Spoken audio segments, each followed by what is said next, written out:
Hey, what's up everyone? Nandito tayo ngayon sa 1987 Man's Cave ni Sir Alfred. Yes, Watermax, syempre. Yes. Welcome kayo sa 1987 Man's Cave Cafe. Ito bro ay pwede kayo mag-staycation with your family. Tama-tama kasama mo si Madam. Yes naman. Saka si Baby. Bro, ano setup natin ngayon bro? Sir Alfred, magre-record lang ako dito. Record. Gagawa ako ng cover.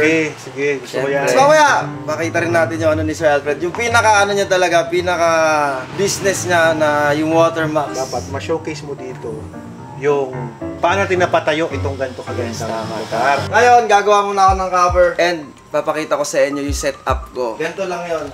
Basic na basic. Lahat ng gamit ko, kasya lahat dito. Napakasino. So ito. Wow. Ito lang yung gamit ko, laptop. Siyempre dito tayo magre-record. Andito na rin yung lagayan ng camera, drone. Ayan yung drone natin. Tapos mga chargers. Ito yung pinaka pang-record natin. Focusrite na audio interface.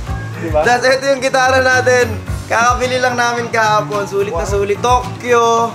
Diba? Tokyo na DND. Mahirap na daw maghanap ng gantong model ngayon. Uy, gala. Yes. Ganda, bro. Yes. Ayan, nabili na namin ng napakamura. Woo! Lutong. Cords natin. Siyempre yung mahiwagang microphone natin. Pero ang problema, Sir, wala akong ano. sabihin mo lang, sir, ano kailangan mo? Problema ko mic stand. Ayan. Mic stand. Alin, tagahawak ako ng mic. Pwede akong tagahawak ng mic. Ito yung gagawin natin yung mic stand, yung tripod. Okay. Siyempre. Ano yan? Improvise ng mic stand, oh. Wala tayong mic stand ngayon eh. So, pwede na yung mic stand natin. Pwede na yan. Dito tayo. Pwede. So, yeah. Ito lang yung setup natin. Wait, kakabit natin yung ano pala. Thank you, Sir Alfred. Nahiya ako kay Sir Alfred, no? Yeah, basically, ganun lang yung setup natin. Yung gitara and microphone dito na kinakabit. As ito, nakakonect sa laptop. Tapos, may DAW ka sa laptop. Recording software, ganun. And yun na yun. Yun yung pinaka-setup natin. Ganun lang kadali yung setup natin pag pag gumagawa tayo ng cover. Yeah, so... Game. Ito na yung setup. Ito yung setup natin. And ito na. Pakinggan nyo na ngayon yung kanta ni Shano Kendo. Let's go! Okay, record. Recording ka na? Oo. Alright.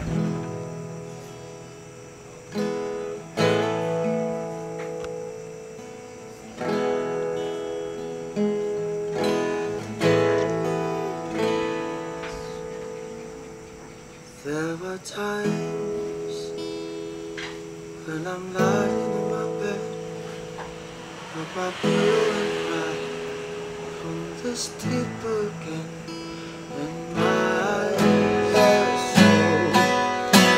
Will she ever find a way back home to me?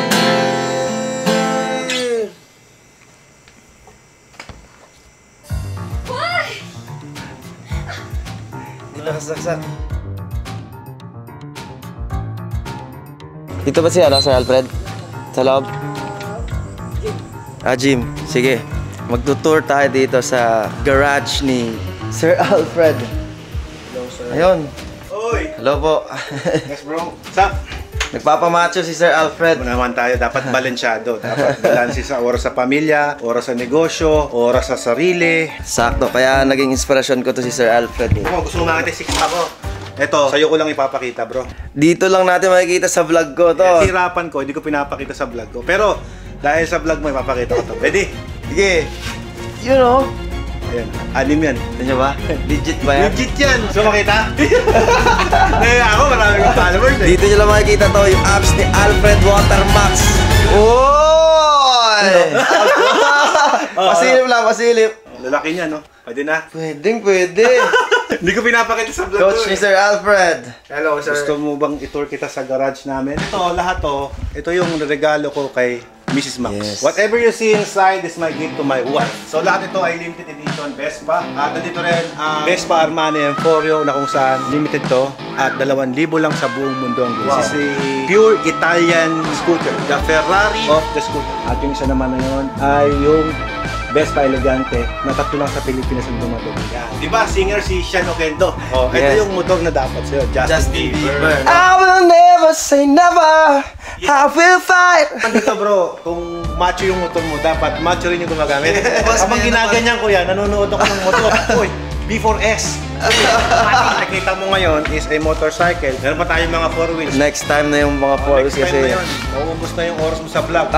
Katas to ng tubig. Kaya nga Alfred Watermax, yung Alfred, yun yung personality, yung Watermax, yun yung nanganganak ng motor. Ano yan eh, maraming nag-experiment sa negosyong tubig. Pero dapat kayo, kung bibili kayo ng machine, dapat doon na sa may napatunayan na huwag yung nag-experimento pa lang. Or Tama. yung negosyo mo, magiging, alam nyo na yun.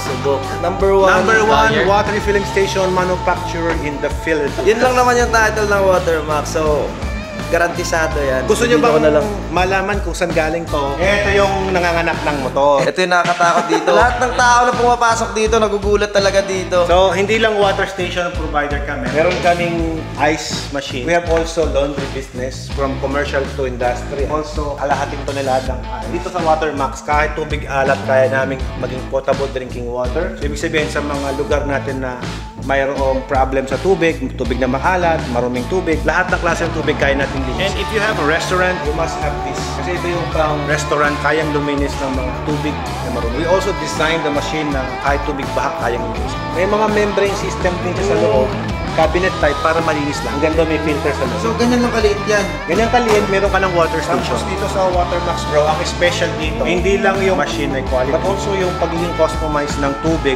depende doon sa machine na. Ito naman bro, yung mga customers na bumibili sa amin. Kung mapansin mo, in Metro Manila, Tagum, Davao, nationwide tayo.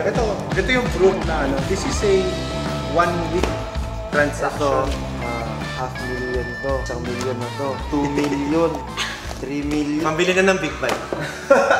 Kaya nanganganak ng motor to eh, di ba? Pero bro, nanganganak ng motor sa malinis na paraan. Tama. Na natulungan mo pa yung mga kababayan mo na magkaroon ng malinis na hanap buhay. Tama. Tinuruan mo po silang maging mas. That is the one thing that I love in my business. Nakakatulong ka. Yes. You know bro, naging satisfied ka at naging productive ka ngayon. Pero may part 2 pa tong tour natin dito. Marami Kasi pa hindi yan. pa tayo nakakalahati eh. Malawak pa to. Meron pa tayong racetrack. Yes, may Tayong racetrack pa, may four mga wheels. bakahan. Thank you, Sir Alfred. Thank you very much. Salamat. Thank you for endorsing my business. And nice doing business with you. Yes, salamat.